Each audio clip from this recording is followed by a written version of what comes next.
he is taking his message to the heart of Europe.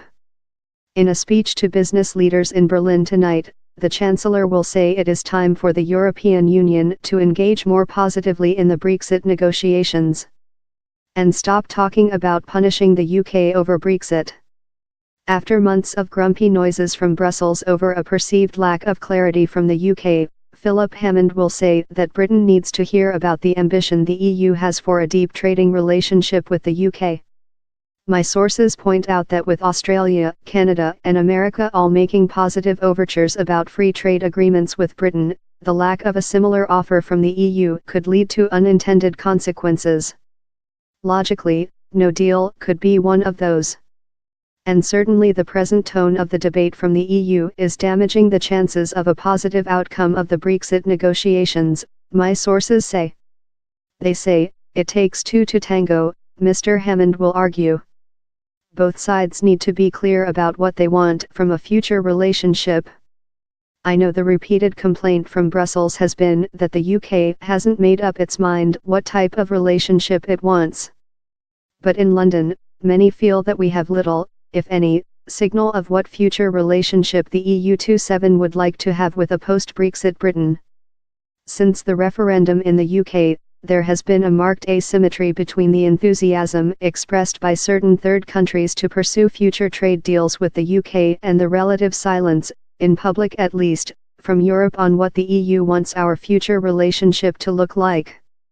I am saying this to you tonight, because I fear that many EU opinion formers see this as a question only for British politicians, for British voters to resolve, before they engage with the EU27. By signaling a willingness to work together in a spirit of pragmatic cooperation on a future, mutually beneficial, partnership, based on high levels of access for goods and services, continued close cooperation in security and defense, in education, science, technology and culture, putting behind us any narrative of punishment for leaving, and focusing on the mutually beneficial relationships we have now and can continue in the future, the EU will send a message to the British people which will resonate as they consider the options for their future. And that is my challenge to you.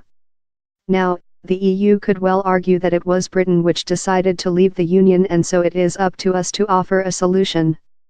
Mr. Hammond might agree with at least part of that, but nevertheless, the Treasury argues the decision has now been made and it is time to focus on the best post-Brexit outcome for both sides. If Britain is left with binary option of a take it or leave it Canada-style free trade deal, which excludes, for example, financial services, vital for the UK economy, or membership of the European Economic Area, which allows for free movement of people, then both are likely to be rejected, officials suggest. The government wants a bespoke deal, and believes the EU should talk more publicly about that or risk damaging the debate in the UK, according to my sources. Mr. Hammond will say to German business leaders tonight it is time for Britain to throw down the gauntlet and call for the EU to provide some options about what it wants. Brussels might well say this all has the whiff of having our cake and eating it. The Treasury responds, we are where we are. How do we make the best of it?